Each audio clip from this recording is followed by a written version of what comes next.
Welcome to this episode of Spring Football Report. I'm here with my two co-hosts tonight, Travis and Michael. How you guys doing? I'm doing great. How are you guys doing? I'm doing great. I'm so excited to get right into the show tonight. So let's start off by talking about this week of XFL games. What do you think of the quality and the broadcast and everything this week? Yeah, I think this was I thought it was another good week of football. There was some problems with some of the other games, specifically the DC and Vegas game in terms of the weather. So that hindered the performance for both teams, but we'll get into a little bit more of that. But all in all, I think they're still going strong. Yeah, I didn't have any issues with production across the board. I mean, a lot of people complained about the FX game this week, which was DC and Vegas on Saturday night, but I think a lot of that's just blown out of proportion. I think there's a lot of spring football detractors out there that are kind of secretly rooting for the failure that kind of plant these seeds through these internet groups and stuff, and just talk a lot of smack for really no reason at all. Yeah, I agree with you guys. I mean, I think it wasn't that bad. I thought it was good week of football overall. I thought the attendance actually got better in a lot of places. But yeah, so let's get right into the game. So St. Louis, Seattle Thursday night. What, Travis? What do you think about that? Yeah, St. Louis took on Seattle. This was Seattle's home opener on Thursday night. The St. Louis Battlehawks ended up winning this game 20-18. It was a very close game and came down to the very end.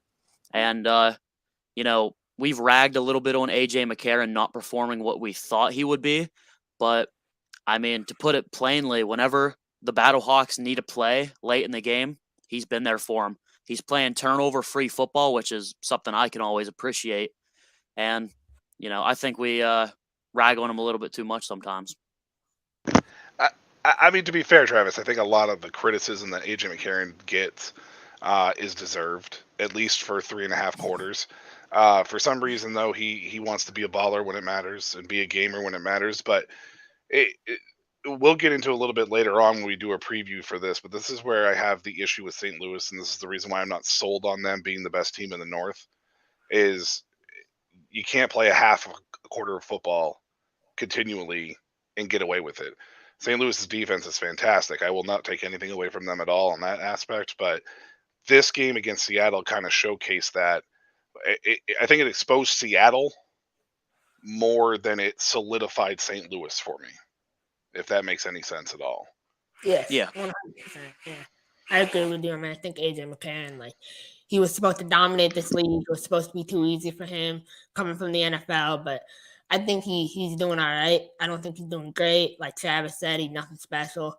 I think he's playing well enough to get another NFL shot, though, as a backup for sure. So that's my thoughts on it. I personally am going to eat a little crow. I was not excited about AJ McCarron in the XFL, and so far he's been one of the more exciting players to watch. Like Michael said, basically for 3 quarters he's trash or damn near trash, and then at the very end when it really, really matters, he lights it up, and he plays as exciting as you can possibly play from the quarterback position. And honestly, I mean, after 2 weeks, he shut me up. I mean, I'll stop talking bad about AJ McCarron until he, gives me a little bit more fuel for the fire, at least for the next couple weeks. Definitely. So the next game on the map is DC at Las Vegas. This game was tough. I think for a lot of people, it was tough to kind of really gauge exactly how good this game was on every aspect. A lot of people dropped Vegas to one of their bottom 2 teams in the league coming after this game. I think it's a little bit unfair to kind of gauge Vegas on their first home game being in that kind of weather because A, Vegas, you don't get that kind of weather that often, and B, they only had a few weeks to really get that field ready. I fully suspect that the second home game for Vegas will be much better in that stadium, though I can understand the complaints. I just think a lot of it's blown out of proportion. But with this particular game, I think it kind of solidified DC as the number 1 run team in the league. and ball control team, as long as they're not making the mistakes and turning the ball over like they did in the early half of this game. What about you, Travis? Yeah, I mean, DC started off the game tough with the Jordan Ta'amu fumble. He got strip sacked, and that's what led to the 6 points for Vegas, which ended up being their only points of the game. We didn't say the score. The score was 18-6 in favor of DC. But DC got better as the game progressed. Ta'amu did have that fumble, and then I believe he threw an interception later in the game too. And later, as the game got on, they started playing better and better. And I think this is a gritty football team. I think they showed a lot of grit and a lot of drive. And whenever De'Ara King came in, that just added that extra fuel to the fire into their rushing game. And they ended up, making it look very uncompetitive by the end of it. I, as you all know, am a huge De'Ara King fan. I'm a firm believer that as your quarterback goes, your team goes. And DC is a perfect indication of that because they've been really smart with when they rotate their quarterbacks. Ta'amu hasn't necessarily lit it up, but at the same time, he's played well enough to keep them in games. And then King comes in just as a change of pace type guy and keeps the defense on its toes. And it's been really effective through 2 weeks so far, and I expect it to continue. I mean, they still haven't even really messed around with Eric Dungy too much, and he's a guy who realistically could be a quarterback too on any other team in this league, personally. So I'm excited to see what DC's got for us down the road. I personally was not too happy with Vegas's performance in this game, but obviously it was a very sloppy game. The field was a disaster. I mean, I've been a huge supporter of the XFL and Cashman. I believe Cashman's a field that they can grow into or grow with over the next couple of seasons while they stay there for their 3-year lease. But they have to do something about that playing surface. It was just terrible. It looked terrible. It played terrible. It was nasty the second it rained. So they need to do something about that. But other than that, I think the venue can sustain an XFL team going forward. I agree with that. I mean, I think the venue was horrible. I don't think it's a football stadium. It's a baseball field for a reason, right? But I think that, like you said, they could grow into it. But like I said, I want to see him play at UNLV. UNLV is a great facility. The Rock has enough money. I know he does.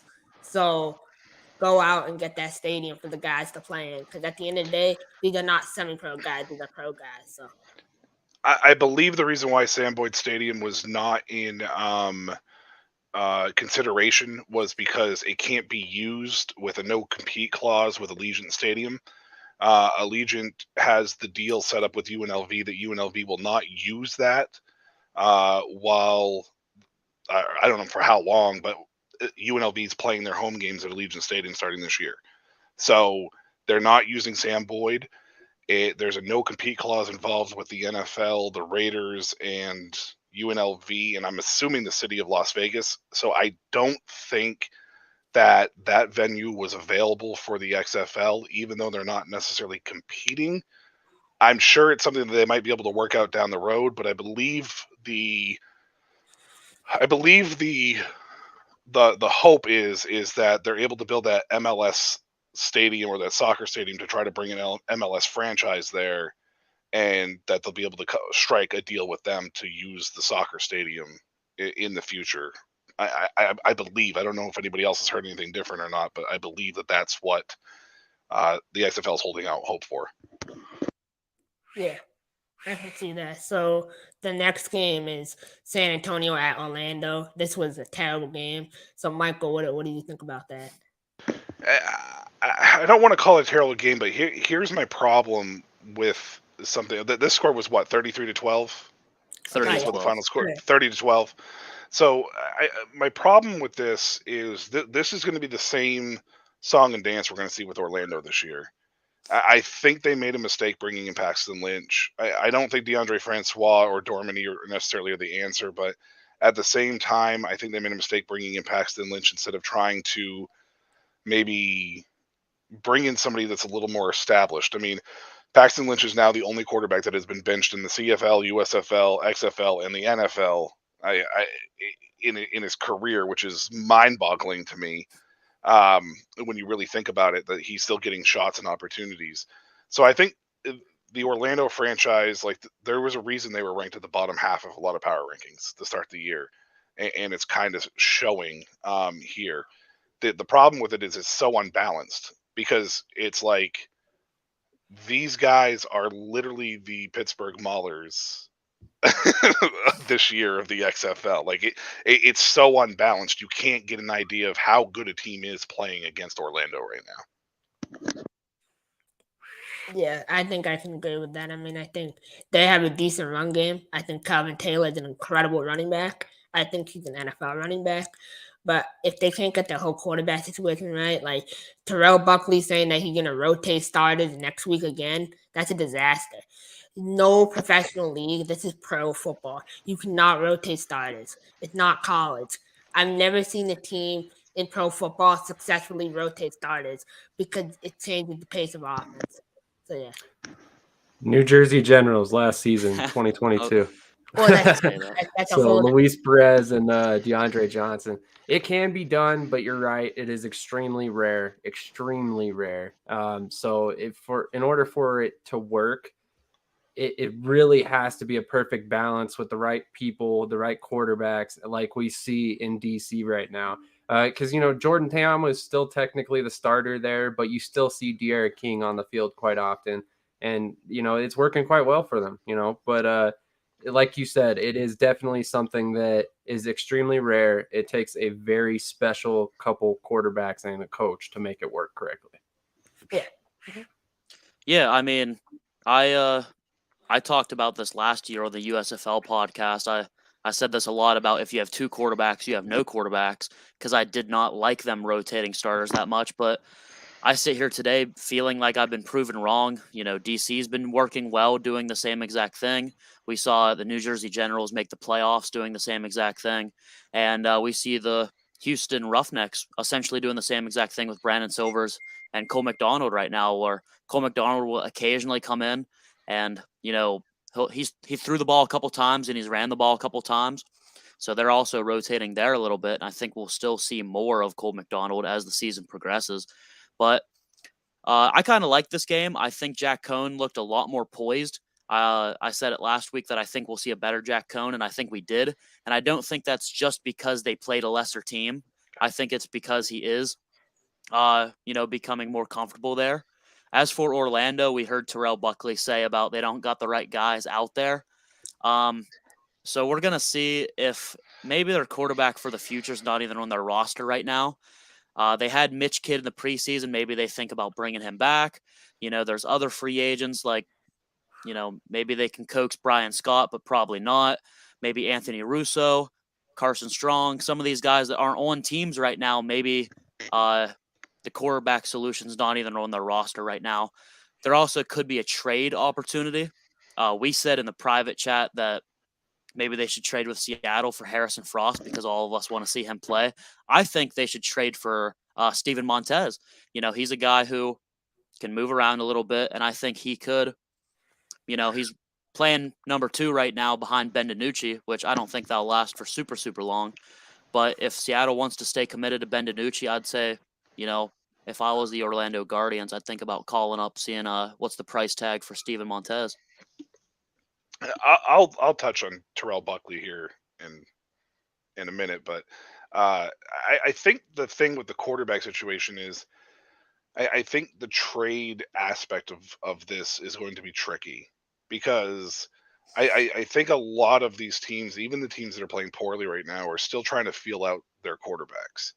Like, I don't think Paxton Lynch started again this week because I don't think Orlando really wants to bench Paxton Lynch completely because they still need to be able to have some sort of stability there, right? DeAndre Francois was inactive week 1. Dormany was inactive this week.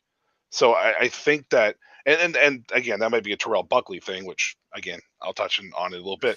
It kind of, I think, leads to other teams kind of like Ben DiNucci with his turnover problems in Seattle, and Seattle being 0-2. I'm not 100% sure you want to commit to say we can trade Steven Montez and just stick with DiNucci, or we're going to stick with DiNucci and we're going to keep Montez in hopes of maybe getting him in, because then, like you were saying with the 2 quarterback situations, if you're not normally a team that uses 2 quarterbacks, you're kind of setting yourself up to fall behind even further because now you have to let a new quarterback get acclimated to your offense.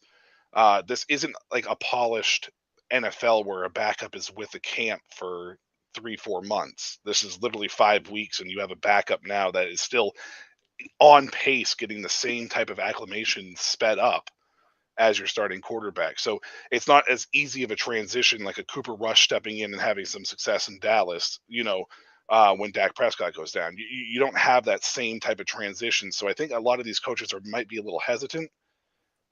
Something needs to be done in a few teams, but I just don't know if they're necessarily going to pull that trigger. And I think that that's going to actually stifle a lot of possible QB trade talks. Yeah, I think that's a great point. Honestly, at the end of the day, I don't think we'll see too many trades at this point. I think the trades that we saw happen were kind of guys that the teams were starting to move away from, and they knew weren't going to be on their active roster. So they ultimately took a flyer, sent them to another team, brought in another player that they thought might be, a contributor on their team. And, some of them stuck, some of them didn't. But you're right. I mean, I ultimately think that a quarterback trade might be tough at this point, especially, if we get past week 3 and we haven't seen a trade. I don't see a team bringing one in after week 3. Excuse me. But I mean, if anybody were looking at a trade, I'd be eyeing Reed Sinnett. I mean, especially after Jack Cohn's performance. See, I was going to bring that up after you. I don't see Orlando, like, let's say, because we were talking about Orlando making the trade, I don't see them being able to trade with another South team. That's why I threw out the Steven Montez. So I don't think the Brahmas would want to part with their very good backup who's been helping their starter. I don't think they'd want to part to another South team. So I think if it is a quarterback trade, it would have to be from the North for them in this situation. I'm not saying that any of this is set in stone or needs to happen. I'm just throwing it out there as maybe a possibility, No, Yeah, that makes perfect sense. I think Nick Tiano is another name. He's a backup in St. Louis. He's really solid.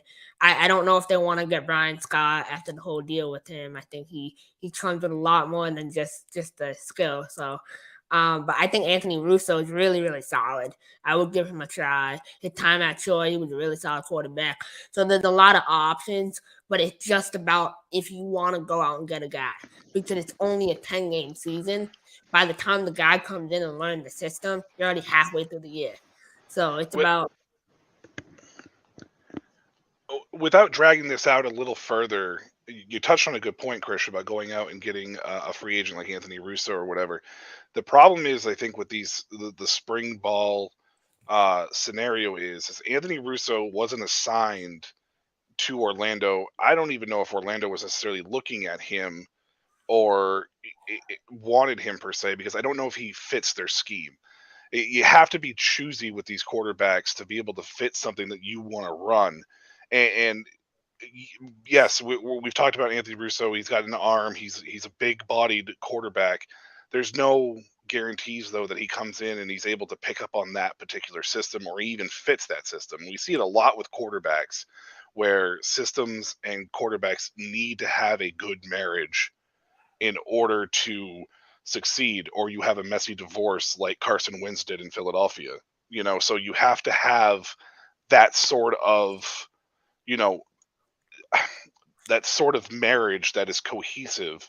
So I don't know if there's necessarily a quarterback out there at this point that might fit what they want to do, but I do think they need to look. Like Travis said, Mitch Kidd was a guy that was in camp.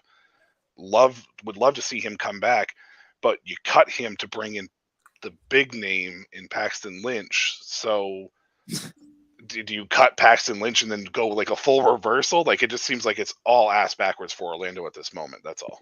Yeah. Well, there's some other names out there that have some ties to offensive coordinator Robert Ford that might make some sense. I mean, Kelly Bryant's a guy we've talked about on here. He would make perfect sense. He played in the FCF. He's tied to Robert Ford from last season, the season prior. There's a couple other names in the FCF as well. I mean, Granted, that's a lower level of league, but I mean, if you're looking at the top end players there, maybe like an Ed Crouch would be another interesting name. There's some guys that might have ties, but Robert Ford is actually one of the more difficult offensive coordinators to find professional level talent that have ties to him, unless you're looking specifically at the FCF, because it's been many years since he's really been a professional level coach outside of coaching wide receivers for the FCF. So it's one of those interesting situations where maybe you go after a guy that has some ties to Shane Matthews. I mean, I'd have to do some research on quarterbacks he's worked with, but again, it's going to be really tough to bring in a quarterback at this point.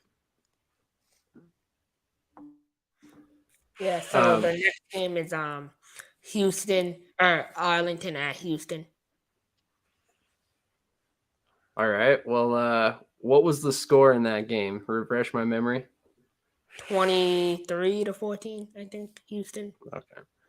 Well, definitely was interested to see how this game was going to shake out. I mean, Brandon Silvers, another guy that I was not expecting to play as well as he has so far. He's done really well. I was excited to see Bryson Aline on the field finally this weekend. Hopefully he can get a bigger role in the offense moving forward, but ultimately it was a very encouraging game for Houston. And ultimately, I think Arlington's probably feeling a little bad about themselves at this point. This game is hard for me to be able to look at and go, yeah, Houston deserves to be that number one in the power rankings just because they won. 3 turnovers. It was messy. It was a sloppy game from both Arlington and Houston. I think the differential in this game is actually mentioned in my power rankings for the offensive line, and it's the offensive line. Houston's offensive line literally has protected Brandon Silvers so well that the guy that struggled as a Memphis Express of the AAF in 2019 and looked absolutely dreadful in 2020 with the Seattle Dragons is now suddenly a front runner for MVP. Like that is mind-boggling. That's mind-numbingly stupid to me. It seriously scrambles my brain because I am a huge Brandon Silvers detractor. I don't like him as a quarterback. He's slinging the ball though, and he's having a really good year right now in Houston. The offense is designed for quick decisions. They're hitters. We're gonna hit it, boom, boom, boom, boom. And Silvers can make the throws when he has time. And these 2 tackles, I don't know, I can't think of who they are off the top of my head that they're starting, but these 2 tackles right now in Houston are playing at such a high level. It in this league, it is higher than anybody else, and they are the clear-cut number 1 O-line power rankings. Even if they lose next week, I still think I have to keep them at number 1. That's how big of a gap it is from 1 to 2. And we'll touch on my rankings a little bit later, but that's just where I'm at with that. Yeah, I agree with that. I mean, I think Houston is playing really, really well. I think John Trey Kirkland, he's another guy, like he is going to be in the NFL. Mark my word on that. Like he will be in the league. He's such a young guy. He's a great guy. I've spoken to him many times. Great guy. Brandon Silvers, like I know, obviously, like you said, 2020, but even with the Memphis Express, he was like kind of solid. You know, he was getting the job done. Brandon Silvers had played well enough to work himself back into the NFL, not as a starter, but on a team like Arizona or Tennessee. He would be able to play. I do believe that. I still think Cole McDonald is better. Don't get me wrong. I think Cole McDonald is way better than Brandon Silvers. But I think right now Brandon Silvers looks way too good for them to give Cole McDonald any type of shot to be a starter full time for them. So Yeah, I mean, how I feel about this game, even though Houston won, and there's a lot of people who want to crown them as champions right now, I'm not sold on them nearly at all. They had, what you said, 3 turnovers. They had 2 Brandon Silvers interceptions. 1 got dropped. 1 got called back for a penalty. So if you look into it, Brandon Silvers wants to turn the ball over, and he did in week 1, and he almost did a lot this week. But luckily, he's been bailed out, and his defense has been able to bail him out in other situations too. Like you said, great. The offense is suited to his strengths. You know, these quick hitter throws. He doesn't have too lively of an arm to, you know, take. They've taken some deep shots, but they haven't really hooked up on a whole lot of deep shots. But I mean, as far as the other side for Arlington, Drew Plitt has played fine, but he's also struggled with turning the ball over a little bit. And I think if they struggle this much again next week, we might be seeing Kyle Sloter sooner rather than later. Yeah, Kyle Sloter is getting ready to move to the USFL, man. Like, seeing all the tweets he liking, bashing his teammates on Twitter. Like, I think that Drew Plitt is a very good quarterback. I still think he's a very good quarterback. I know that sounds crazy, but I think if he plays to his potential, he's a really, really solid quarterback. And they need to figure out a way to make him work. Like, he has so much talent that's untapped that I really hope it's shown this week when they play Orlando. So, with that being said, now that we've previewed all this week's games, this sounds like a perfectly good time to fire up our most popular segment, That Don't Impress Me Much. Don't impress me much.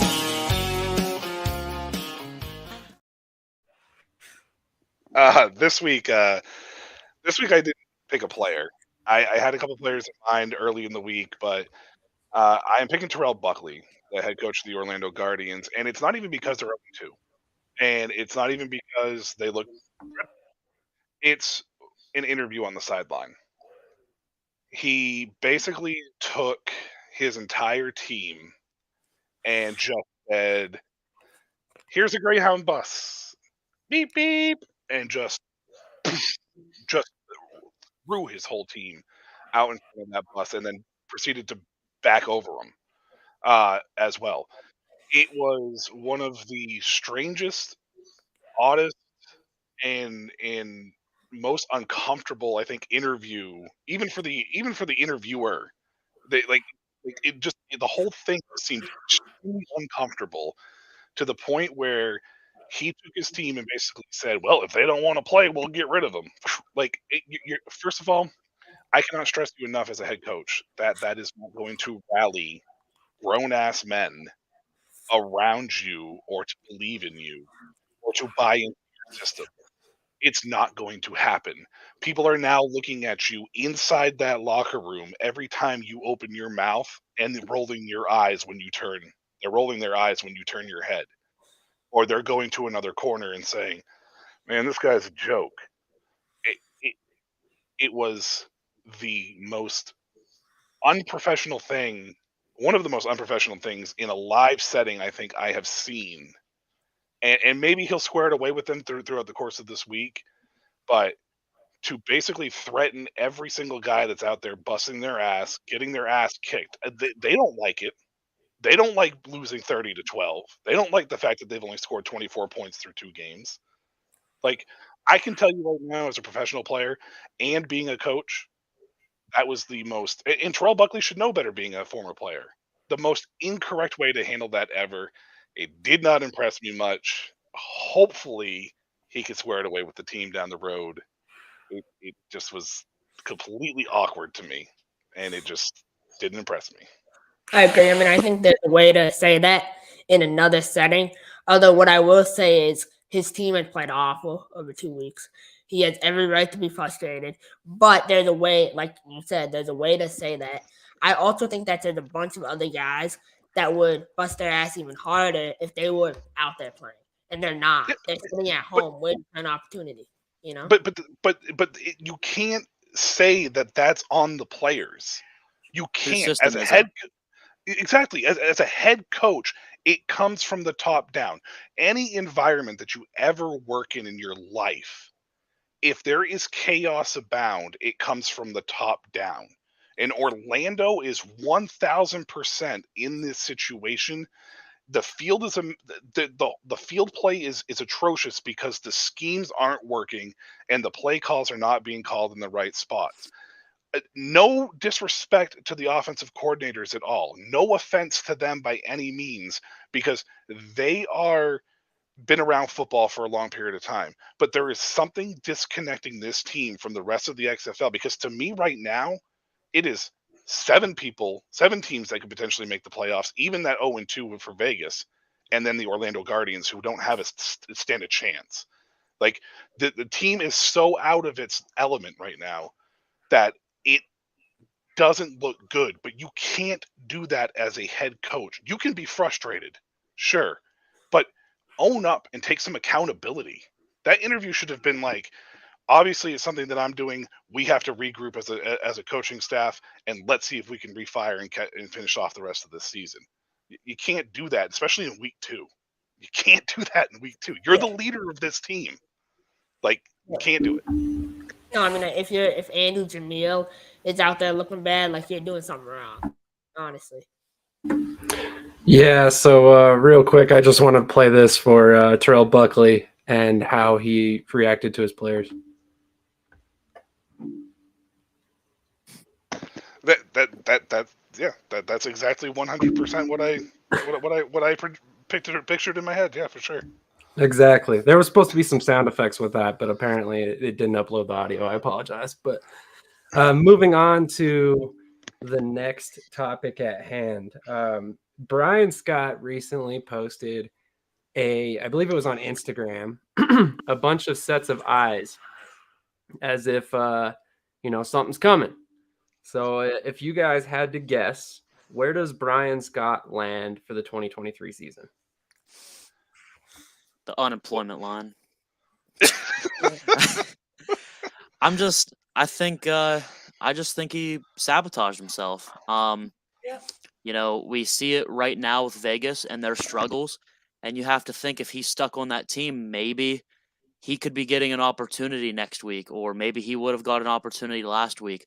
But he kind of, backed out of that opportunity, and we thought it was because of a different USFL opportunity. I don't think he wants to go back to the Philadelphia Stars because Case Cookis is probably going back, and he really doesn't want to sit on the bench again. Because honestly, if I'm the Philadelphia Stars, and I said this to Sam, we had a little debate last year about who do you start if they both come back. I kept saying Case Cookis, and I still feel that way. That even if Brian Scott and Case Cookis are both on the Stars this coming season, that it should be Case Cookis as the starter. And I don't know where else he goes. There was talks about him going to Michigan. That did not pull through. So I'm just not sure. I think it's completely his fault, honestly. I agree. I think Brian Scott it showed his character big time. He took advantage of a kid who's 20 years old running an XFL news page that's the most successful XFL page on Twitter and probably one of the most successful sports pages I've seen in a while. This kid is uploading news left and right. He gets all the news right. He posts all the stats even before the actual team Twitter does. And Brian Scott decided his ego was too high not to admit that maybe he didn't play well. Everyone makes mistakes. And Brian Scott deserves to be on no team except in his backyard. That's the only place he deserves to be. And I just think there's so many guys I know in arena football that would die to have the opportunity to be a third-string quarterback in the XFL and have somewhat of a shot. But you can't even take that shot with pride. You shouldn't even be playing again. He should just retire. He's done. I have no respect for Brian Scott whatsoever. I'm not going to be as harsh on Brian. I think he definitely self-sabotaged it. I think he definitely shot himself in the foot and painted a really bad picture of himself. Definitely put a target on him in not a good way. And I think that the thing with Brian Scott is he is talented. I think he's a very talented quarterback. I think the problem is he has probably been told that his whole life. I think that he bought into his own hype because he's always had people kind of cater to the fact that he was talented. And the Vegas situation, I think he does, like Travis, I believe in the chat said he doesn't want to compete. He wants to just be handed a starting job. And Sam, I believe you mentioned that he may have signed with the Rain Fire, or had, at least there was something out there that he had signed with the Rain Fire of the ELF. I haven't seen anything yet officially between the league and Rain. But ELF would be a good location for him because it would be an automatic walk-in for the most part because of his talent. I think there's some talented quarterbacks in the ELF, don't get me wrong, but I think that a guy of the caliber of Brian Scott would walk in and basically be like, you are going to be our starter. We're going to let you run this offense, at least, until they were 0-4 or 1-5 or whatever it may be. And they turned it over to somebody else. But the CFL is another place he could always look.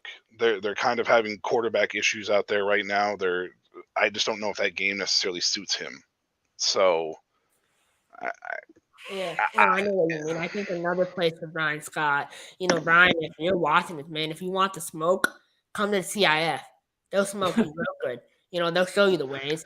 But you don't want indoor. that. I don't think is going to be a place for Brian. I think he knows that the indoor game doesn't suit his skill set. So it would definitely be something outside, and even the CFL outside is played a little bit differently, but it has a little bit of indoor elements to it. So I don't know if the CFL would even be a great location for him.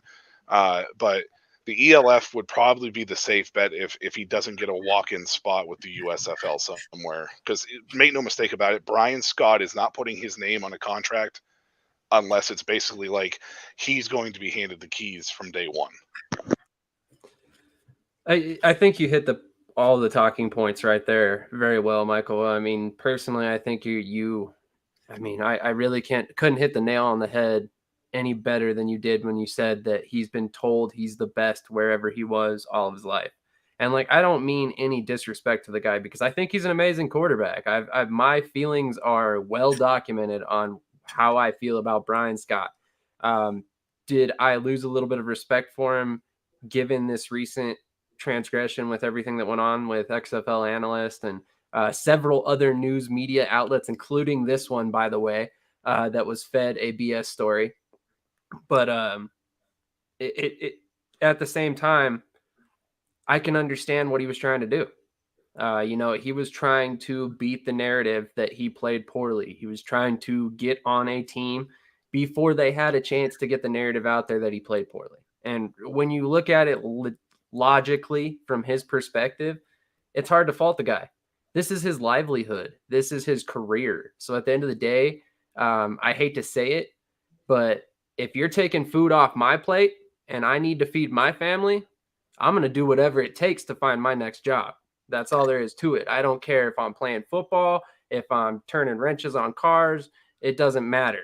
I need my career to be successful. So I, quite honestly, unless you're for me, get out of my way. And so I understand that mentality.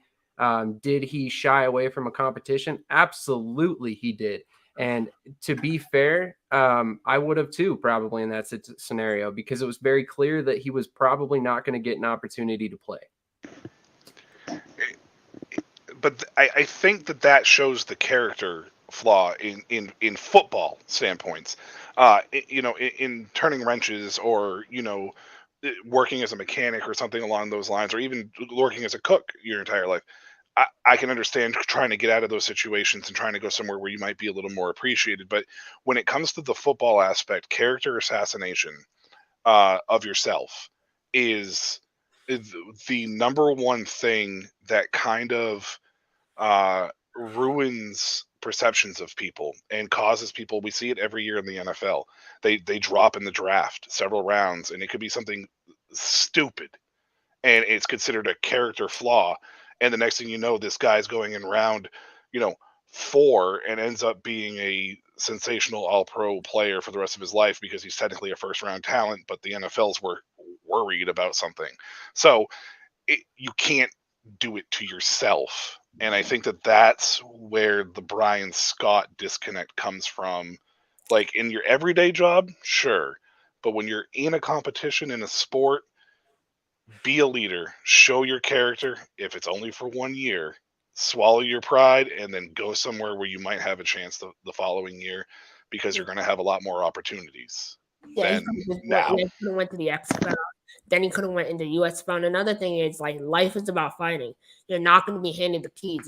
Even if this is something that Brian loves, like Sam said, what if it's something he doesn't love? What if it's in a daily life and he has to do something that he doesn't love? He's still going to have to fight to do it. I mean, Travis knows that. Travis is about to go knock someone out on April 15th. So it's on site. You know what I'm saying? Like, if you want something, you'll get it. And he doesn't want it bad enough to go get it. See, I like I said, I have a little bit of a different outlook on this. You got to look at his age. Okay, so we're talking about Brian Scott. He's what, 27? Correct me if I'm wrong, 27, 28. So he's a smart guy. He understands that his NFL window is closing extremely quickly. And that's a huge reason why he made the jump from the USFL to the XFL, because the timing of the season, because he thought he was getting a starting job, because he thought he was stepping out from underneath Bart Andrews' shadow, which he's been in basically his entire professional career. With that being said, yes, it backfired. But with that being said, I mean, like, again, he was going to lose a year of his career and potentially put himself outside that NFL window. So yeah, this entire situation was botched. There's no way around that. He shot himself in the foot, and there's a reason why he's not on a USFL or an XFL squad right now. Had he approached this situation differently, maybe he would be. Maybe he would be. We don't know. But at the end of the day, I just kind of understand the outlook. I don't agree with it per se. I don't think he handled it correctly per se, but I understand it. Travis, I think you want to say something. Give me 1 second. I just want to ask one question to Sam, because Sam said something, and Sam, don't you kind of think playing already in spring football, you're already outside your NFL window? Like not everybody, but at 27, which isn't old for a quarterback per se, but at 27, and he played at the USFL, looked like he was going to be one of the best quarterbacks in the league, but didn't. He got hurt, I know that, but he still didn't really hit any NFL radars. And he made the jump to the XFL, which maybe he would have got a shot, but it would have been like Luis Perez. He would have ended up right back into the spring ball window. Do you think that Brian Scott is talented enough that he is inside any NFL window, regardless if this hadn't backfired on him? Because I don't think he is personally. I think he's a very high-end spring ball player, but I don't think he's in an NFL window. And it's not, and again, it's not me bashing Brian Scott. Yeah. Because I think that he's a fantastic quarterback, but I think he's a fantastic quarterback at the spring level more than even as like a third stringer in the NFL. I just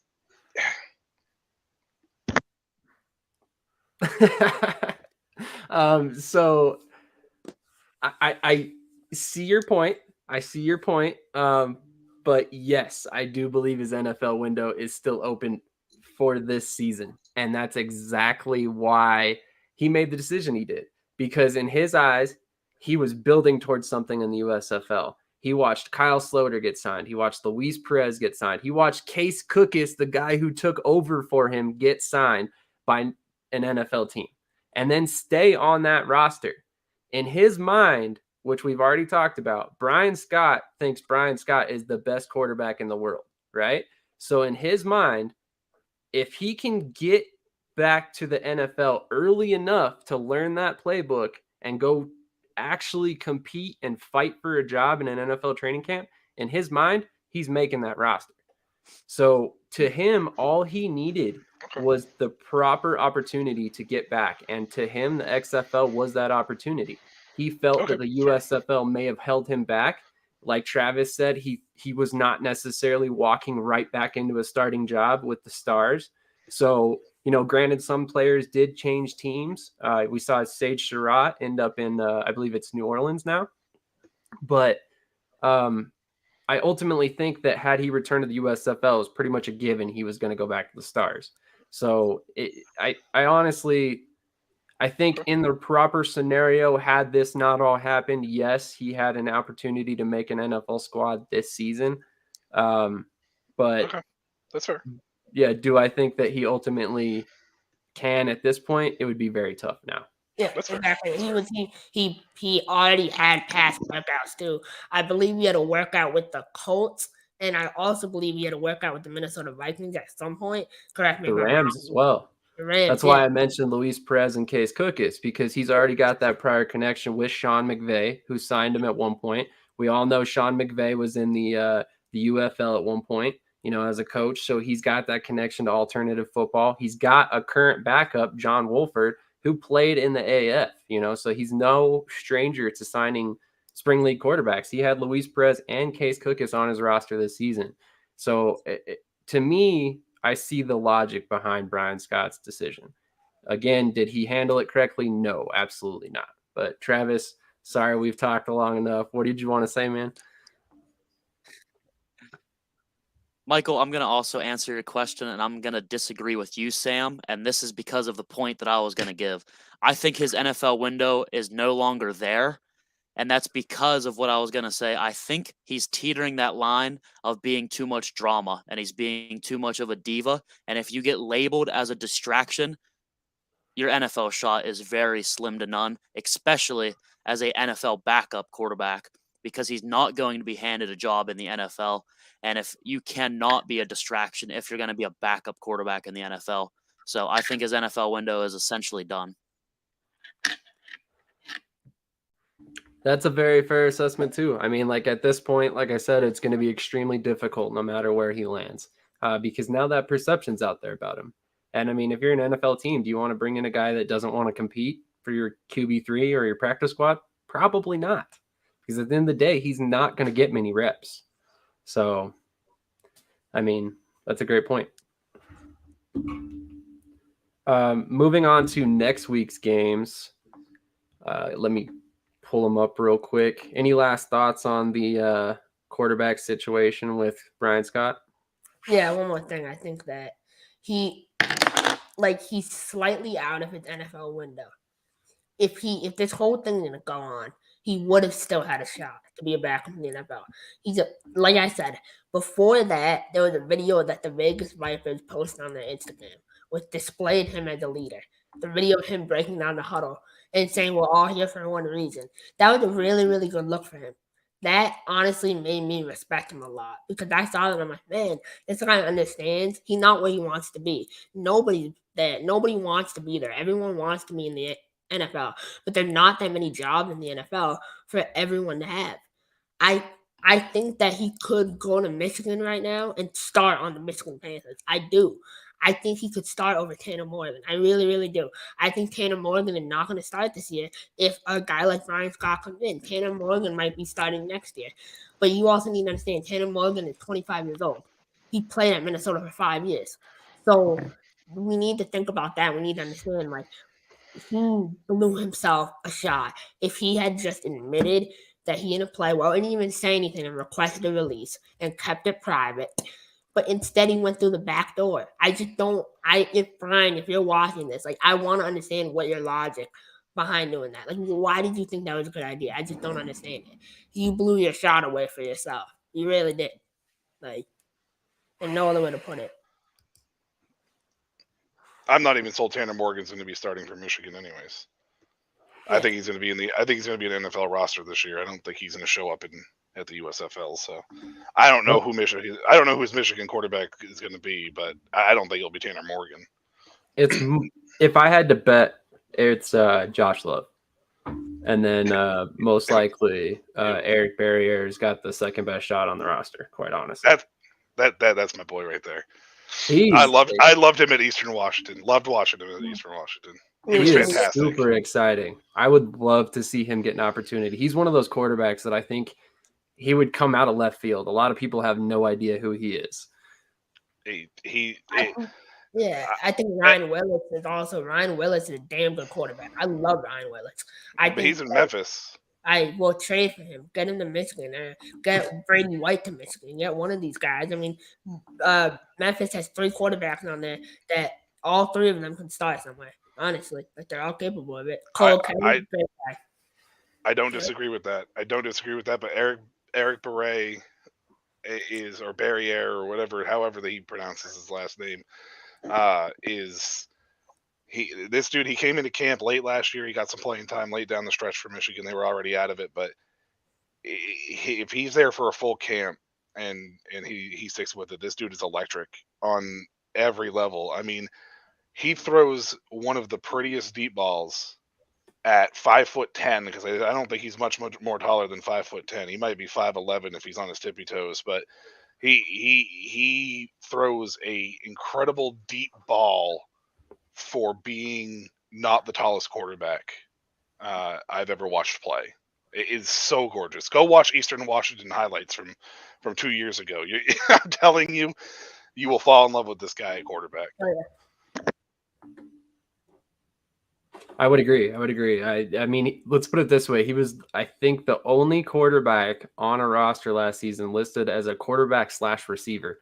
So that should tell you how athletic he is and how really electric he can be. I mean, he's basically right now the De'Aaron King of the USFL. He just hasn't gotten the opportunity yet. But before we move on to our predictions for next week, I wanted to take a quick look. I think this is our predictions from last week. Just to double check. So it looks like Michael had a pretty solid week. It was fantastic. It was one of the best weeks we'll ever see here at Shady Sports. I think this actually is week 1. No, that's week 2. No, that's week 1. Vegas sorry. and DC, yeah. Yeah, that's week 1. Yeah. I had a good week 1. I was 3-1 week 1. I was 1-3 last week. Yeah, Travis, don't. Yeah. Take your victory. I was gonna say I'm sitting at 7-1 as an overall record right now. So I was 3-1 last week, so I said I was gonna go 4-0. I'll admit anyone who used my picks, because I know all of you did. I'll be 4-0 this week. I can't guarantee it. I can promise it. This week and my week. So, put your money on that. All right. Well, since I don't have the graphic prepared, I don't know where it went. We'll just go ahead and move right into our predictions, since I'm ill prepared tonight. I apologize, fellas. No, you're good. I'm good. All right. So here are the betting odds for this upcoming weekend. I wanted to go ahead and pull these up because I do advertise that we're going to talk about betting odds, even though we don't necessarily discuss ourselves as a betting channel. We don't necessarily condone betting. If you have the money to lose, sure, go ahead, bet on some football. But again, if you have a gambling addiction, probably not the best idea. Seek help, because it can ruin families, it can ruin lives. Now that obligatory PSA has gotten out of the way, let's go ahead and talk some degenerate gambling. But so the first game of the week, we've got Saturday's matchup against the Seattle Sea Dragons, Vegas Vipers. Vegas is at home again this weekend against Seattle. They are a +3 favorite, which I find very shocking given the way Seattle's played so far this season. What are your thoughts so far, Chris? I can't say much. All I can say is that Vegas is going to come out a completely different team than you ever have seen them this year. That's all I'm going to say. Vegas is winning this game. I don't know who starts at quarterback. I think Luis Perez will end up starting there. I do think they should give Jalen McClendon an opportunity. He's been waiting. He's been grinding out. I know Jalen, great kid. I really hope he starts. But I think Luis Perez will start. That defense is going to be coming for Ben DiNucci. Josh Gordon is going to have no time. He's going to get hit in the middle of the field by Vic Beasley. So I take Vegas, and I love the +3. That +3 right there, like, that can change your life. So go for it. So I got Vegas. That's fair. Michael, you look like you want something to say. This game is the hardest for me to pick. Seattle's offense, when it's clicking, looks like it's one of the most explosive offenses in the league. But Ben DiNucci apparently is colorblind or doesn't realize which team he plays for about 95% of the time. The Vegas's pass rush has not been as prominent as I thought it was going to be. Arlington did a great job stuffing it out. DC did a decent job late in the game. Now, I don't know how much of that is because of the weather, like I mentioned in my power rankings for the offensive line last week. But DC did a good job of stifling it out. Vic Beasley was mentioned a few times, but overall, he's been kind of non-existent. We haven't really seen a lot from him yet. If Seattle can limit the mistakes, I honestly don't think this game is going to be close because Vegas can't stop the clock enough or control the clock enough without a run game to be able to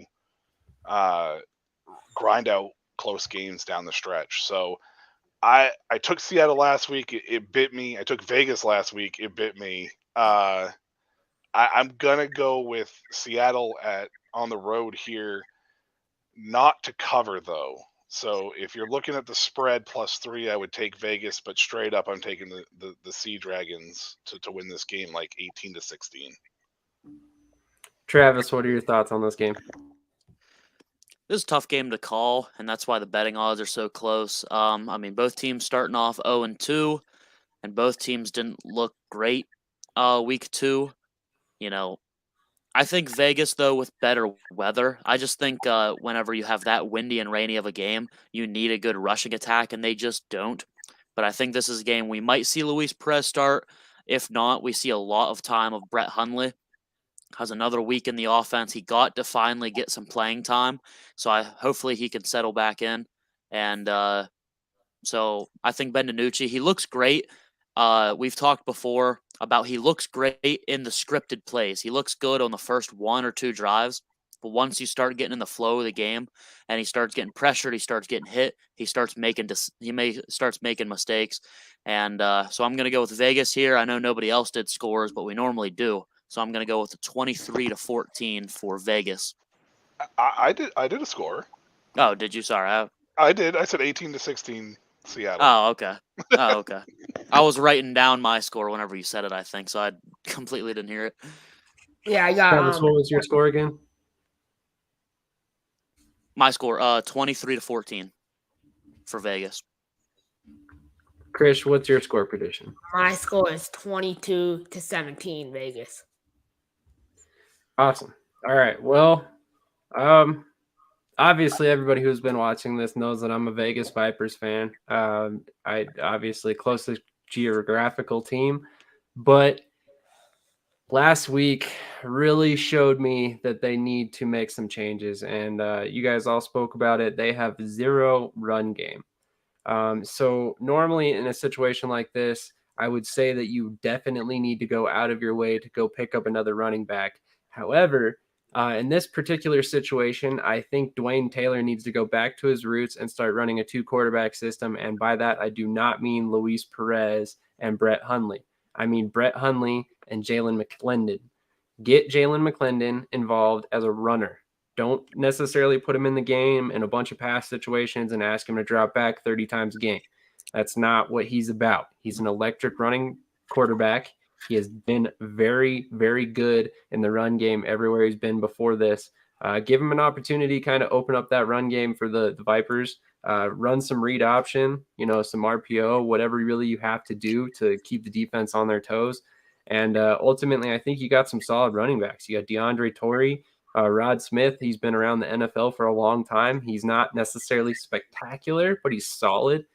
Torrey is, like I said, very solid. He was in the USFL last season. I think he can be an electric back. Just get him some more carries. If it's me, like I said, I'm rolling with Brett Hundley and DeAndre Torrey moving forward, and I think that's the combination that's going to be solid in this offense. My score prediction for this week, due to the fact that I do not believe they make those changes, I ultimately think Seattle is going to win, and they are going to cover the spread. It's going to be 23-18 Seattle. I'm not the lone wolf this week on that one. Woo! Sorry, just got really excited. Hey, that's okay. I think I was the only one that picked Seattle last week. So I'm just happy that now if I go down in flames, I'm bringing someone with me. So I'm happy. Yeah, and I rooted against my own team, so it's gonna be really good. Oh, that's gonna be really great. Yeah, that's awesome. So moving on to the Sunday smattering of games, because there's 3 this weekend, which is kind of interesting after a week when we had only one Saturday game and a Thursday game. Basically, we've got the St. Louis Battlehawks versus the DC Defenders, which is about as close of a game to call as you can possibly get. Both of these teams are 2-0. Both of them have looked impressive when it mattered. And both of them have gotten decent, but not necessarily excellent quarterback play from their starters, Teamu and McCarron, until the time counted. And ultimately they kind of came out and played well in crunch time. So with that being said, let's start with Michael. Michael, what are your predictions for this game? So this game is a close game to call. These two might be the two best defenses in the league. St. Louis's defense has kept them around in games for their offense to finally put it together for, a drive and a half to put up 15 points, and then DC has slow starts and finishes extremely strong in the second half. Here's the issue with the two quarterback system. With the success that they've had with De'Aaron King in the second half, I am frightened that Reggie Barlow and his staff is going to start using De'Aaron King more. And when you start using De'Aaron King more, you start becoming more one-dimensional because it becomes fairly predictable for the most part. I think De'Aaron King's maybe thrown the ball less than 5 times total, if he's even thrown 5 times. I don't even know at this point. You can't sustain that through a whole game.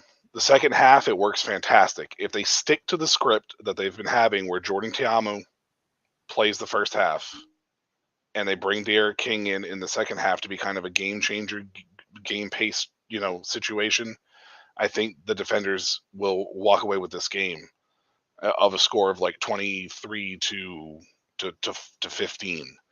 But if they don't, St. Louis can hang around and win this game down the stretch. It's a very close game, but I'm going to say 23 to 15 defenders at the end of the day. All right, let's go to the second DC defenders, just based on the way they're arranged on my screen. So, Travis, what is your thought on the DC defenders versus the St. Louis Battlehawks? Yeah, I mean, you put it perfectly. Super close game. Both of these teams got really good defenses and good running games. They both, like we said, play good when it matters. They're second half teams. So what's really going to matter is who comes out to that early lead, who plays good in the first half for a change. I don't know. It's such a tough game, but I, at this point in the season, can't bet against my DC defenders. So I'm going to go with DC victory over St. Louis. It's going to be really close, and I think it's going to be, come down to who holds the ball last, and I think it's going to be a score of 20 to 17 in favor of DC. That's a fair score. Krish, what are your thoughts on this? This is easily the hardest game for me to pick. This is the hardest game probably all season that I'm going to have to pick. So I love DC. You know how I feel about DC. I think they're a good team. Their offensive line is shaky. That's the reality of it. I think that St. Louis takes advantage of that. I need to say sorry, Santos. I love you, but it's unfortunate, man. Like, your team is going down this week. I got St. Louis winning this game. It's going to be a close one. It's going to be a great, great game. Best game of the season. So that over is at 37. I'm taking the over. So I go St. Louis winning this game 21 to 18.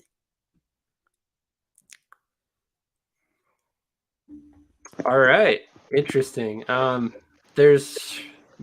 Like you guys said, this is a close game to pick. I mean, when you look at this, you really couldn't pick two evenly matched or more evenly matched teams than these two. Personally, I think when you boil it down, again, I really like the way that DC's been doing their quarterback rotation. I think if they continue that and then eventually work Dungy in, I think that's going to be lethal all season long. I'm, again, not a big believer in AJ McCarron. I'm not going to sit here and dump on him because he's obviously one of the better quarterbacks in the league so far statistically. But I just think DC is going to have too much for Arlington's defense, and they're not going to be able to keep up. But it is still going to be a very close game, or fairly close game. I think it's going to be one score, ultimately like something like a 22 to 14. Moving on to next game. This is the widest gap in terms of point margin at a +8.5 for Arlington versus the Orlando Guardians, which, as Michael said, is basically the Pittsburgh Maulers of the XFL this season. Sorry, Travis. With that being said, let's start with Travis. What are your thoughts on this game, Arlington or Orlando? I mean, we can see the betting odds. The clear favorite's going to be Arlington. So that's who I'm going to go with this one here. But we're going to see who Orlando plays as quarterback. DeAndre Francois got some opportunities, but I felt like he didn't get enough. This is a game that I hope Paxton Lynch is inactive for, or at least rides the bench the entire game. I'd like to see more Quentin Dormady, and I'd like to see more DeAndre Francois. And I'd like it if they actually had more structure to who plays when. Because sometimes I think the coach is kind of just like, whatever, Paxton, you get in this drive. And then, like, it feels like there's no structure to who actually plays when. So I'd like it if they had it broken down more of DeAndre Francois plays the entire first half, Quentin Dormady plays the entire second half. Knowing that structure and knowing that they have the reins to the offense for that length of time, I think will help both quarterbacks, and I think will help the offense, because whenever you're a guy and you don't know if you have 1, 2, or 3 drives until you're going to go back to the bench, you can't get into a flow. So I hope they have a little bit more structure. Hopefully Terrell Buckley can ring this team back in, but the Pittsburgh Mauler example is too good not to use, because, I mean, this is a lot of the same situations that we were saying is the problems with the Maulers of last year of bad coaching, bad head coach who seems like he has too much of an ego on him, and bad quarterback play. But we're going to see if they can turn it around, but not this week for me, at least. Arlington Renegades take the victory 24-10, and hopefully Drew Plitt plays better. Let's go, Michael. What are your thoughts? So Kirby Buckley has to do a good job of. That wasn't that was done on purpose, by the way. Terrell Buckley has to at least address the team and try to haul in his Orlando Maulers, Orlando Guardians. He has to bring them back and try to get them to rally around him, because that interview last week on the sidelines, I guarantee every single player has seen that right now. And I guarantee every single player has seen the reactions from personalities such as ourselves. And I guarantee that every single one of those players, as a grown-ass man, is looking at him going, is this who I really want to be my role model? Or who is this who I really want to buy in and believe in his system? Yes, we need to play better. Yes, we need to do better. It starts with him. So if he's not taking accountability, it sends a message to the rest of the team. I didn't hear any accountability in that interview. I don't want to beat a dead horse with this situation, but it's hard not to look at that and just go, how is he going to respond and how is this team going to respond? With that said, I think this game might be closer than what we think for at least 3 quarters. I don't know what the Renegades are going to look like in the 4th quarter. I don't think it's going to be a blowout like the Roughnecks did to the Guardians last week. I mean, the Brahmas did to them last week. So I think it will be a wide gap at the end of the day in score, but I think the game will be much closer across the board. I'm going to say 26-12 is going to be the final score. Gotcha. Travis, what was your score again? My score was 24-10. Sorry about that. Chris, what are your thoughts on this game? Yeah, so the Pittsburgh Maulers example is a really, really good example. If you guys recall back to last season, Vlad Lee came out and played a game for the Pittsburgh Maulers. Vlad Lee looked incredible that game. I was so impressed about Vlad Lee and the way he played. And the next game, he made one mistake and Kirby had him on the bench. So it's kind of like the same thing Orlando doing, like you said, Michael. Like there needs to be a structure and there needs to be a routine. You can't, when Paxton makes a mistake, DeAndre comes in. When DeAndre makes a mistake, Paxton comes in. That's not successful. That's not how you run a 2-quarterback system. And it's not going to work in any league. It's just not. The way they run it, it's just so poor. So I like Arlington in this game. I think Drew Pilt is going to hold on to the starting job, and he's going to prove why he's the starter. I don't think we see Slaughter this week. And I honestly, after this week, I could see Slaughter making a jump back to the USFL on Michigan and New Orleans. Well, New Orleans already has a quarterback, but we'll see wherever he goes. But I think that Arlington win this game, and I think they win it single-handedly. I think they win 28-14. Okay, interesting. So you think that they will, in fact, play over and they will cover? Yes. Interesting. I am going to go the opposite way. I personally think that everybody's blowing the difference between these two teams right now. If you look back at the two games that Arlington's played, they've only scored 36 points so far this season. Now, I say that, but the only team to score less than them is, of course, Orlando with 24 points. So I think this is a bit of a stretch, obviously. I'm going to go with my gut on this one because I just think that after this past weekend, Terrell Buckley, the entire Orlando team, they're embarrassed. They're embarrassed for themselves. They're embarrassed by the performance. They're embarrassed that they're talked about all over on social media and not in a polite manner either. Everybody's talking about whether or not Terrell Buckley should be fired. They're talking about whether or not they should bench their quarterback or sign a new guy or whatever it is. People are calling them the 9th team out of 8 teams in the league. There's repeated jokes. So, I mean, if I'm a player, my pride is on the line at this point.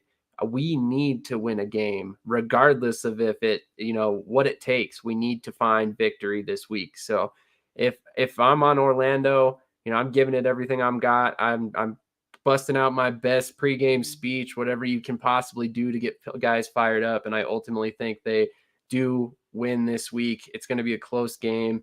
I'm going to go 20-18 Orlando. I think they're going to get a win eventually. I really do. I think that they'll have it in them. It's just going to be, I think, later in the year. I hope for Terrell Buckley. I love Terrell Buckley as a player. He was one of, so I hope, and I'm a huge DeAndre Francois. I mean, I'm wearing my Florida State shirt tonight. Like I love DeAndre Francois. I really hope for them that they do. I just don't know if Arlington is going, like, that defense, man. I don't know, man. Ballsy pick. I applaud you. Ballsy pick. It's fair. Ballsy It's pick. fair. It's going to be interesting to see if they win. I don't think they go 0-10, like you said. I don't think it's very possible for a spring league team to go completely defeated. I think it's just too much parity, too many variables. But yeah, I mean, I could be completely wrong. I probably will be on this pick, but I'm going to go with my former Denver Bronco, Terrell Buckley, this week for sure. So go ahead. I do want to say that I don't think the criticism, as harsh as they've been getting, is fair. I don't think Buckley needs to be fired. The quarterback play is definitely an issue, and I think that that's part of what the XFL is about, is the learning process for not just Terrell, but it's the learning process for a lot of the assistant coaches, a lot of the coordinators, and a lot of these players as well. So I don't want to make it sound like I'm completely dumping on them completely to the point where I think Terrell Buckley needs to be fired or anything like that. It's just the Guardians are at a point where they need to do something. And it's going to be up to Buckley to try to rein this in, because even though they're 0-2 and they're still in this, it's almost like 0-4, like with how bad they've played the first 2 weeks. That's fair. I mean, that's very fair. I mean, everybody's talking about them for a reason. It's not like we're manufacturing reasons. We don't really need them. They're there right in front of us. So with that being said, Krish, Why don't you start us off? San Antonio Brahmas versus the Houston Roughnecks. 4.5-point favorites are the Brahmas, which is very interesting to me. What are your thoughts on this game? I think you're right. It's very, very interesting. 4.5 is a very, very, very unique scoreline. I think we can see. I was hoping we would see something like maybe 5.5, 3.5, something like that. But 4.5 is right in the middle. I like the Houston Roughnecks in this game. I think Jack Cohn has played out of his mind. He's getting his ticket back to the NFL. I know Michael is a Jack Cohn hater, but you know what? At the end of the day, Jack Cohn is playing well. He's playing good football. No one can deny that. He literally looks like Tom Brady out there of the XFL. He is standing in the pocket. He's making good throws. He's super accurate. He's not mobile, but he gets the job done. And I think that in this game, Houston puts an end to that. I think Houston's the best team. I have my money on them winning the championship. I think they will win a championship. I got Houston winning this game. It's going to be a close one. I love Coach Hines Ward. I think Hines Ward is a great coach. 21-16. Brandon Silvers had 1 passing touchdown. Cole McDonald had 1 rushing touchdown. That's my prediction. 21-16. All right. Travis, you're up next. What are your thoughts on this game? So I am a Jack Cohn lover also, but I don't think he's Tom Brady. And he's more mobile than you give him credit for. He's got some mobility on him. But Jack Cohn did play great. He earned my player of the week. I like the San Antonio Brahmas. I like a lot of what they're doing. A lot of people are loving on the Houston Roughnecks. I'm not sold on them, though. A lot of people like Kish want to crown them, but I'm not going to crown them. So I am going to go with the San Antonio Brahmas of a score of 23-21. I think it's very close, but the Brahmas get it done. Houston Roughnecks are 7-0 right now as a career, and I don't think they get to 8-0 because they went 5-0 in 2020, and now they're 2-0. So, great point, Michael. What are your thoughts? Oh, okay. First of all, I'm not a Jack Cohn hater. I am just not a Jack Cohn apologist. Look, they played the Guardians last week, guys. Everybody, yeah, he looked good. Of course, he looked good. But hell, I'm 6'1", 285, and I probably could have gone out there and looked good against the Guardians. That's obviously an over exaggeration, but they are not. Anytime that you are playing the Guardians at this particular moment in time, you have to take with a grain of salt. The San Antonio Brahmas have a lot of other issues, and it's not just Jack Cohn. The defense is not as good as people are giving the credit for. And Sam, real quick on a correction, the Roughnecks are actually favored 4.5 here, not the Brahmas. You're completely right. I apologize. Nope, it's all right. I just wanted to correct you. That's all. Look, I liked what I saw from the Brahmas last week against the Guardians. I did. And San Antonio played fairly well against St. Louis in week 1. But St. Louis has been notoriously a slow starter through 2 weeks. I don't want to crown the Roughnecks because I don't trust Brandon Silvers. But right now, at this particular moment in time, there's not a team that's playing better. And until I'm proven wrong, I can't count against the best team so far that we've seen. If they had lost to Arlington, it might be a different story. But I'm going to go with the Roughnecks here because I think they've hit 30. Did they hit 30 both the games? What was the first game that they scored? 33. They scored 33 in that game, right? Yeah. And they won 20-23 last week? Yeah. Mm-hmm. So I think they're the highest scoring team in the league, yeah? Overall? I believe you're correct. Yep. You're definitely correct. Yeah, so by a long shot. So they're the highest scoring team. Yeah, they're the highest scoring team in the league, and I don't think San Antonio has the firepower to keep up with that against a good defense. So we've seen it with the Roughnecks now against a fairly good defense that they can score. So This game is probably going to be like a 26-15 game in favor of the Roughnecks. All right. I like it. Well, just to throw some respect on Jack Cohn's name, currently he leads the league in completion rate at 68.3%. He is tied for first in touchdowns with Brandon Silvers and has one less interception than Silvers. And he has the highest first down percentage on his throws. He's also fourth in the league in passing yards. So, granted, it's only 2 weeks, but that's a pretty solid performance through 2 weeks, considering that none of us really knew what to expect from him so far. And several of us thought What was the week Burnett one? was going to be started. What was the week 1 improvement from week 2? That's a good question. What was his week? What was his week 1 performance against the defense, and then what was his week 2 performance against Orlando? I'm curious to see what those numbers. You don't have okay. I was just curious. I didn't know if maybe you had him there in front of you or not, because I'm very curious to find out if a lot of that is because of the inconsistent play from the other quarterbacks in the league, and because of how well he played against Orlando, because he did play really well against Orlando. I won't take that away from him by any means. I'm just very curious as to what the split is there.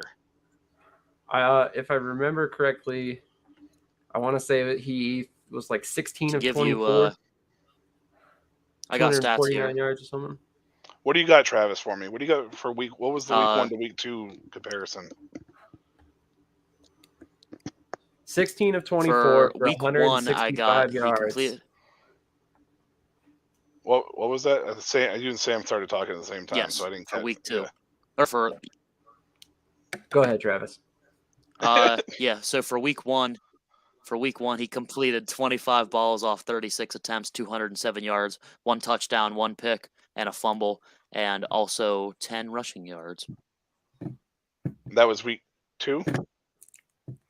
That was week 1 against the Battlehawks. Okay, so maybe he had a little bit better of a game than I thought he did week 1. For some reason, I thought his week 1 was a little rougher. But he had 2 turnovers, though, in that game, so... Did miss maybe that's some... Maybe that's what I'm missing there, is maybe the 2 turnovers. It's possible. That might be what I'm thinking on. I was just curious because for some reason I thought his week 1 performance was like solid, but it wasn't like impressive per se.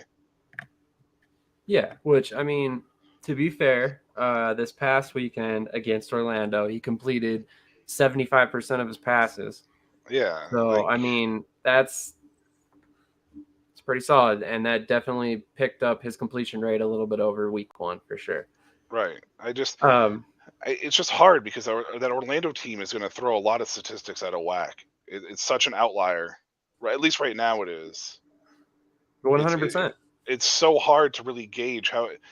It's like the year that Blake Bortles was like number 5 in like passing, but he threw the ball for 90% of the time because they were playing from behind all the time. Like in Jacksonville that year. Yeah. So it was so hard to really gauge. The statistics didn't tell the full story with Blake Bortles, obviously, So yeah, 100%. That's kind of where I think I'm at my disconnect with it. It's because it's like it's Orlando. Like I know I have to include it because you still have to play them, but it's like the Jacksonville Jaguars when they went winless. Like you were most likely going to rack up the stats on those guys, anyways. Yeah, and that's fair. I mean, when you look at the standings in terms of passing yards and everything, top 4, Brandon Silvers, Jack Cohn, AJ McCarron, Ben DiNucci. Both Brandon Silvers and Jack Cohn have already faced Orlando. So there's some truth to that fact already. I mean, when you're giving up, 20, 30 points a game on average, chances are quarterbacks against you are going to eat, so definitely interesting to see. With all that being said, my personal prediction, I am rolling with Jack Cohn and the San Antonio Brahmas. Houston's defense is incredibly tough, so I do not expect this to be a blowout victory in any sense. This is going to be a tough game. And really, it comes down to stopping that pass rush. If you can't keep Jack Cohen upright, you will lose this game. Bottom line, no buts about it. Wade Phillips is coming for you. So with that in mind, I personally think this game's going to be like a 1 or 2 point difference. We're talking like a 17-16 game. More of a defensive matchup. Cohn's not going to, necessarily light it up, but he's going to be efficient and he's going to limit mistakes. And that's ultimately going to be enough for San Antonio to pull out the victory. I think one of my other reasons why I'm not really sold this is going to be a close game is because this is my largest disparity on my offensive line rankings matchup this week. So I think that's another reason. I until somebody can show me that Trent Harris can be stopped, like at this particular point in time, there's nothing that's going to make me think that Trent Harris can be stopped at this point in time. So that's completely fair. I mean, Trent Harris has looked like a man amongst boys so far this season, and chances are playing with Wade Phillips, that's only going to continue. This defense is unreal so far, and it's definitely not something to take lightly. Given that we've already looked at all these week's games, real quick before we get out of here, I'm curious to ask you guys your opinions on the over-under for seeing Kyle Sloter and Brett Hundley start a game. Let's put it at week 5. What's the over-under for Hundley and Sloter starting a game this season?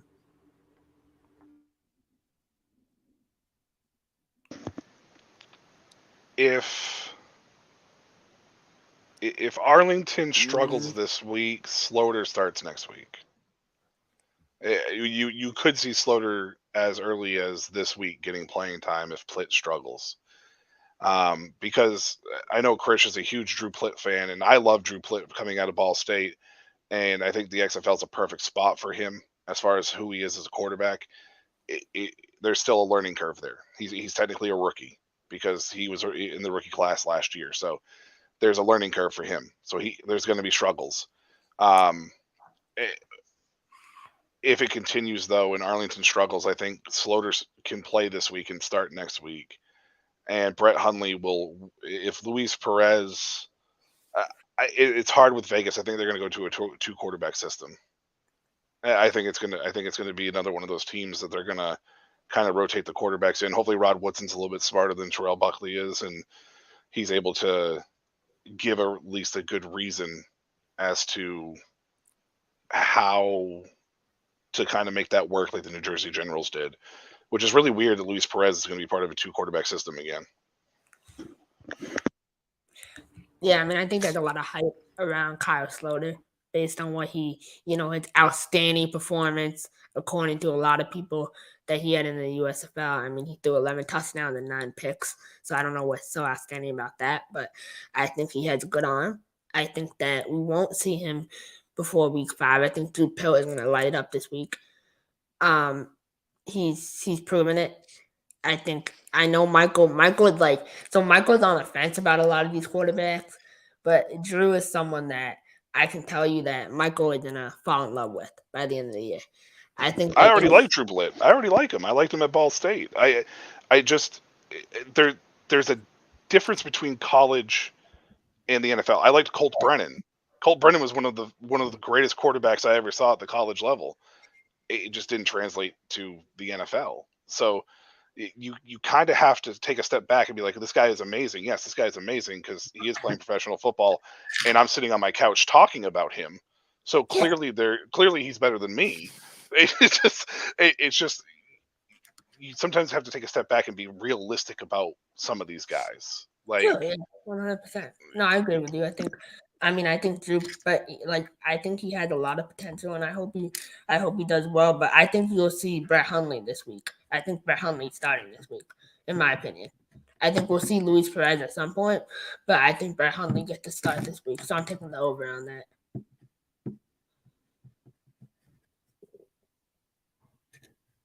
That's very fair. I personally think real quickly to get. Oh, go ahead, Travis. My thoughts. I I'm thinking that, if Vegas loses this week for sure, Brett Hundley starts next week. And I'm going to go for Kyle Sloter. I think Arlington's going to beat Orlando, and that's going to calm down the talks for Drew Plitt. And then after that, I think we're going to see Kyle Sloter about week 6-ish time. But I think we see Brett before that. I think we could see him week 4 or even, most of the game next week, and then it's his job after that. Okay, so Hundley week 3, week 4, and Sloter week 6, you said?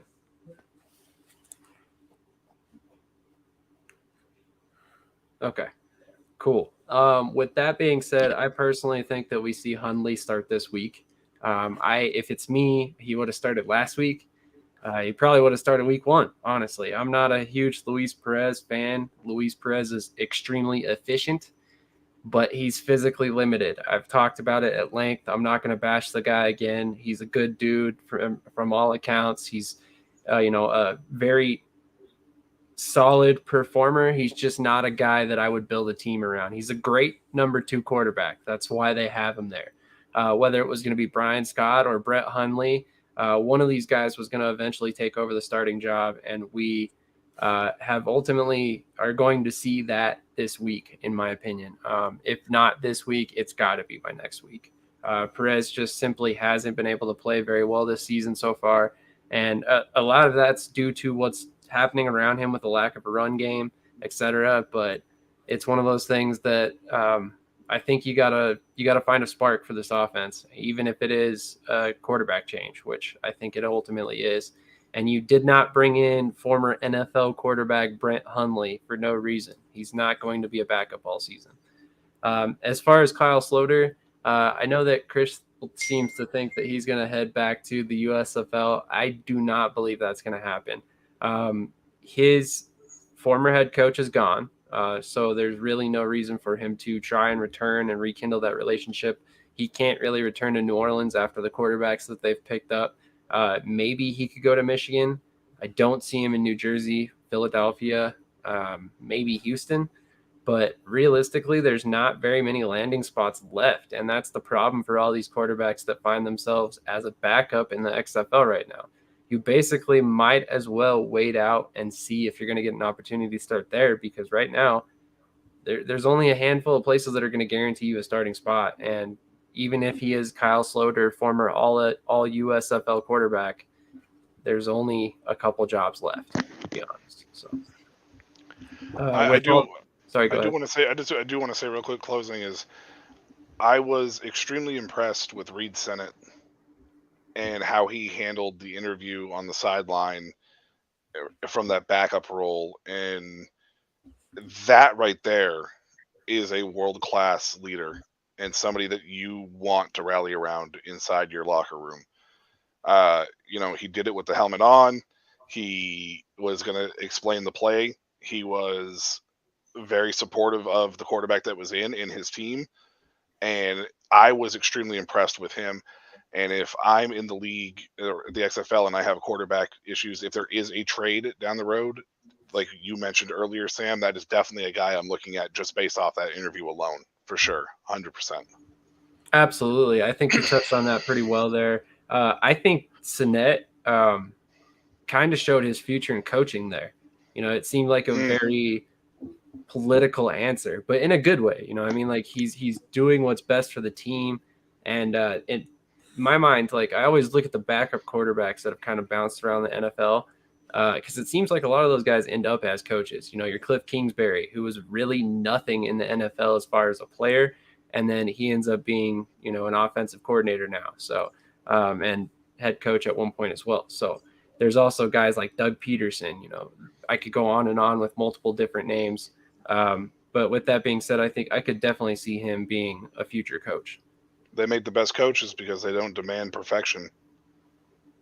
That's great players very rarely, elite great players very rarely make great head coaches or great coaches in general, because they demand too much. They expect perfection at every level, and you have to have somebody who is great and humble, which comes very rare in the football world to be a great coach. That's a good point. And that's kind of interesting to look at from the XFL perspective, if you think about it, because you got Hines Ward, Rod Woodson, two guys that are, Hall of Fame players. And then you've got Terrell Buckley, he was not necessarily a Hall of Famer, but he's a great player. He bounced around, won some Super Bowls. And then, it's be really interesting to see which one of those guys kind of pans out as the best head coach so far. And they have a combined record of 1-5 right now. Exactly. I was going to say, so far it looks like it's a pretty clear-cut winner. I do want to bring up something real quick. This might be breaking news on the podcast, but Byron Scott had just followed the Toronto Argonauts on Instagram. I don't know if that means anything, but I just saw that pop up on my screen. So that's all I'll say. Oh, they don't have a quarterback at the moment, do they? I mean, well, they let who's their quarterback right now? That's funny. Chad Kelly. Chad Kelly, yeah, swag. So okay, right. Kelly. So they got Chad Kelly, and he played. Yeah, because he played in the championship game down there too, right? Because wasn't Bethel Thompson hurt? Yep. Yeah. So I mean, so Chad Kelly at least is there for. I mean, that's interesting. That's really. I mean, I feel like that's still competition, though. I just don't know if he wants to do it. It's very strange. It's very strange to me. It's definitely a competition, but if you're looking at CFL squads that you could potentially fight for a starting position, I don't think there's any better team than Toronto. No, for sure. Absolutely. I agree. Yeah, absolutely. They do like Chad Kelly, though. Mike Mitchell covers the Toronto Argonauts. He is obviously very tied in with that team. From everything he said, they are big fans of Chad Kelly. He did say that the deals that came out were not what they were expecting. And ultimately, Chad Kelly signed a very incentive-laden deal, which makes a lot of sense because they ultimately are hoping that he's going to ball out this season, and as he is as well. They're going to give him every opportunity to be the starter, but it makes a lot of sense to me to bring in a guy like Brian Scott to see what he's got up there. He's played in the CFL before, never really stuck, but maybe this is his opportunity to kind of rehab his image. Chad Kelly had to do the exact same thing when he went to the CFL. Oh, yeah. Chad Kelly. Sure. Oh, my God. Let's not even get into what Chad Kelly did off the field. He's a nut off the field, but now he's able to, control it a little bit. And I do find it very interesting because why would Brian follow them on Instagram? And that's really, really weird. It's not like he's following a team because his friend plays for it. It's a little strange. So that's the only CFL team he follows too. So I mean, maybe yeah. I mean, maybe that's. I wish there was more on contract information when it comes to the CFL. I understand why they don't do it, but I really wish there was more. Jeez, it's it's so hard finding information about that stuff. Unless a player spills it or a personnel front office, it's so hard to find that stuff, man. It's so hard. Well, I can tell you guys that I did reach out to Brian after I heard the rumor about Ryan, and never got a reply. So I don't know if he's seen my recent takes on his botched media thing. Maybe he has. If that's the case, I might not ever hear from him again. I hope that's not the case because I personally, looked at him as more than a player, maybe a little bit of an acquaintance. We talked quite a bit, but with that being said, I mean, again, it kind of is what it is. We'll see what happens. If he ends up in Toronto, I think that's a really good landing spot for him, and hopefully he gets another opportunity. But at this point, if I'm Brian Scott, I'm probably looking for a place that I can stick around for multiple seasons because, like we talked about, I think his NFL window is pretty much all but shut at this point. I really hope he rebounds. If you happen to catch this, Brian, I really hope you rebound. For sure. It's not personal when I say what I said, criticism of you. It's just. I hope you rebound for sure. 100%. And outside of Chris, I don't think any of us are necessarily rooting for you to fail. Don't walk it back, Chris. Yeah, you can't walk it back. I don't want anyone to fail. That's one thing. Didn't you say it's on site? Well, no, I said that about your fight. Didn't you tell him that he should retire? Well, yeah, I did say that. But I think that look, I like I said, like the whole XFL analyst thing. The kid is a young kid. He's young in the industry, man. Like, why would you do that? And that's what I don't respect. Like, as soon as you take advantage of a younger kid, like you shouldn't. There's no pride in that. Like, it's so hard to rebound from something like that. You know, this kid is covering an alternate football league. This kid could be doing. There's so many other things at this kid's age that he could dedicate himself to, and he's dedicating himself to the XFL. He's a sole reason of why the XFL has the publicity it does, because he keeps everyone updated. So Byron was kind of trying to tear that down for his own personal ambition. So that's I have a problem with that, and I can't respect that. I'm sorry. Well, here's the reality about the media world. The reality is that there's always been a partnership between players, teams, and media people. Why is that? We all need each other at the end of the day, right? So at the end of the day, it's one of those things where Brian needed to spin a message. I do not agree with what he did. Had I not been at work at the point in time, we probably would have had an article about that scenario with most of his words in that article. We did not, because I was busy. So, I think my lucky stars that I was at work and I didn't immediately take his word for the gospel. But at the same time, I don't fault him for doing what he did. Again, it is one of those things where it was a poor decision. I've made countless of them in my life. I'm still standing here. I've found success despite what I've failed at. So I'm hoping that he does the same. Sure, yeah, and Byron, like your mutual friend, I'm friends with one of your friends, and I really wish the best for you. I really, really do. But I hope that you learn from this and understand that when you find a career down the road, right, you got to be willing to tell the truth, because the truth is only the truth. That's just the reality of it. It shall set you free. I couldn't pass that up. Sorry. No, honestly, yeah, that was a okay. The transition was too good there. I know. I gave you a layup. On that. Any last thoughts, Travis, before we get out of here?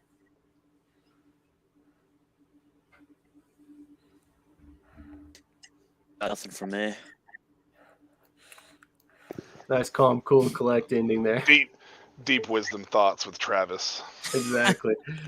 Man of few words tonight. It's getting late on the East Coast here.